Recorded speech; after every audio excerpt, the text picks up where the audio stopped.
Audio Jungle.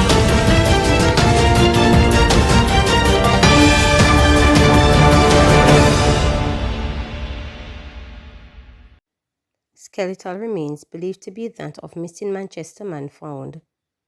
Skeletal remains believed to be that of a man who went missing close to 2 years ago were found in bushes in Doncaster District, Craighead, Manchester on Sunday.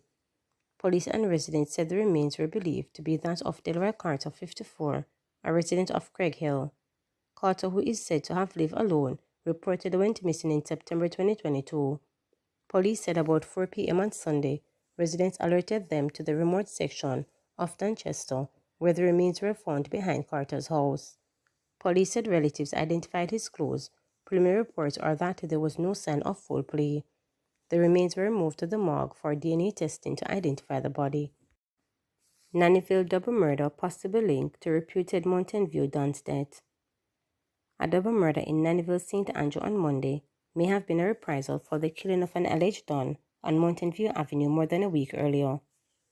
Information reaching reporters is that at least one of the men killed in the double murder was said to be involved in the June 11, 2024 killing of 34-year-old Kemar Williams, otherwise called Dangles, from Chavez Avenue, Kingston 3. Williams was shot dead while driving a vehicle on Mountain View Avenue. Reports were that around 2:05 p.m., he was heading along the roadway when he was pounced upon by two gunmen traveling on a motorcycle. They opened fire, hitting him several times. 13 days later, two men, 34-year-old Demar Pink of Greenwich Path and 25-year-old Stephen Wallace of Abingway, both in Nannyville, were shot dead and another man injured during a gun attack. It was reported that around 9:30 p.m., the residents heard explosions and summoned the police. Upon their arrival, both men were seen with gunshot wounds to the upper body. They were assisted to hospital, where Pink and Wallace were pronounced dead. The other man was admitted for treatment.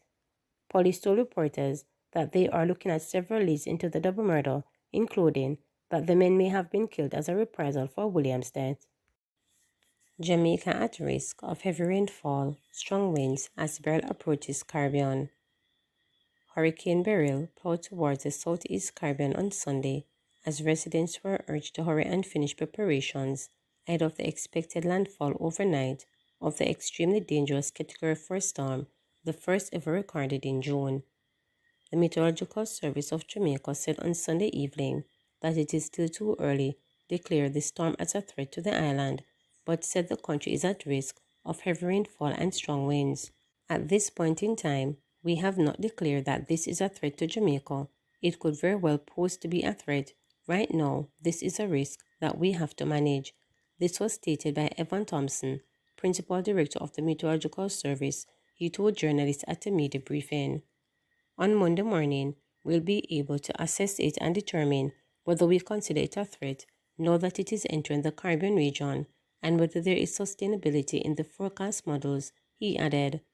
He said Jamaica is at risk of heavy rainfall, strong winds associated with the hurricane, and other complexities with storm surge and landslides and the hazards that come with the hurricane activity. In the meantime, the U.S. National Hurricane Center, NHC, warned residents that Beryl, currently touring in the Atlantic Ocean about 250 miles, 400 kilometers southeast of Barbados, could remain an extremely dangerous Category 4 hurricane when it reaches Populous Island on the southeast Caribbean early Monday. All preparations should be rushed to completion, it stated, urging residents to listen to local government and emergency officials. It said Beryl would bring potentially catastrophic hurricane force winds, a life-threatening storm surge, and damaging waves to the Windward Islands, a cluster of islands including St. Lucia and Grenada, among others.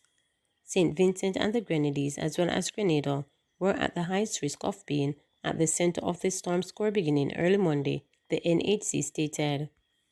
A state of emergency has been declared in Tobago, the smaller of the two islands that made up Trinidad and Tobago, with schools ordered closed on Monday, top official Francis Augustine stated.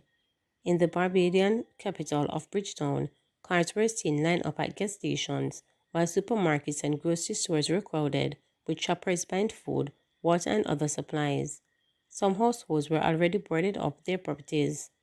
Beryl became the first hurricane of the 2024 Atlantic season early Saturday morning and quickly strengthened to Category 4, the first ever to reach the level in the month of June, according to the NAC records. Beryl has formed in the Atlantic east of Barbados, and it is heading west quite rapidly. Barbados and other Eastern Caribbean islands have already put out warnings. Various models have projected that Beryl will probably impact Jamaica. All the models have suggested that if it is not a direct impact, it will be in the vicinity of Jamaica. We expect that this will bring adverse weather conditions, and we expect that by Wednesday morning we will be experiencing such conditions. We have already taken steps to be prepared as a government. ADPEM is on alert, the JDF is on alert, so should the worst happen, the government is already mobilized and prepared.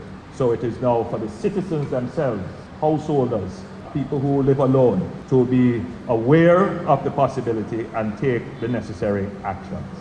So the relevant agencies will put out the necessary warnings as the system develops. I am merely giving you advance warning. And this is for you to make some decisions about how you're going to prepare if this storm does impact Jamaica. So you should be making your decisions now about getting your precautionary stocks of goods, food, water, batteries, candles, having your critical and essential documents properly secured. If you have trees that could be a threat to your house, your residence, take action to prevent that. It is better to be prepared than to be sorry that you didn't prepare. So I encourage all Jamaicans to take the necessary steps. We are now in the hurricane season and we should have already taken those steps. But I'm giving advance notice that there is the potential of serious adverse weather. So we should take the necessary precautionary steps now. Mark Golding to renounce his UK citizenship. President of the People's National Party (PNP), Mark Golding, says he will renounce his United Kingdom citizenship. This follows long discourse over whether an aspiring Prime Minister of Jamaica should hold dual citizenship. Golding made the announcement at the PNP meeting on Sunday and then shared it via social media. Captioning a video in which he announced his intentions, Golding said, "As promised, I would take the time to listen to views, both internally and externally, in making an informed decision in regards to having British citizenship by descent." He noted that while he is not prohibited legally from maintaining his UK citizenship, he did not want it to impact future candidacy. "I do not want my status to affect our party nor any candidates who are running for a seat. I have to take all things into consideration and therefore I will renounce my UK citizenship. Thank you for sharing your thoughts and feedback over the last month. Now, let's get back to the real issues that are affecting the majority of Jamaicans," Golding noted.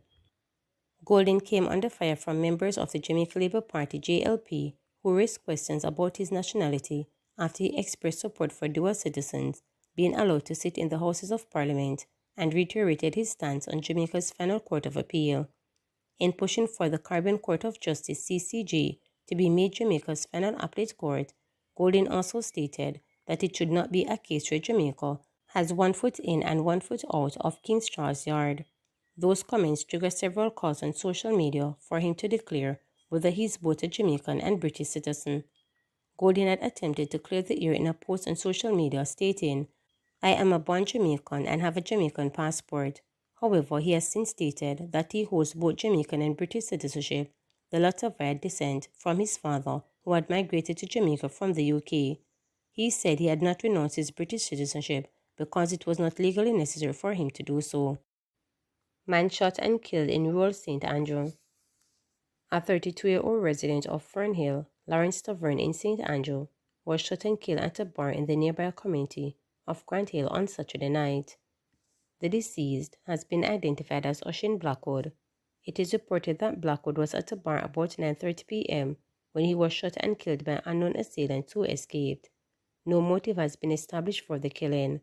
the Lawrence Tavern Police are investigating. Please remember to subscribe, like, share, and click the notification bell for daily updates.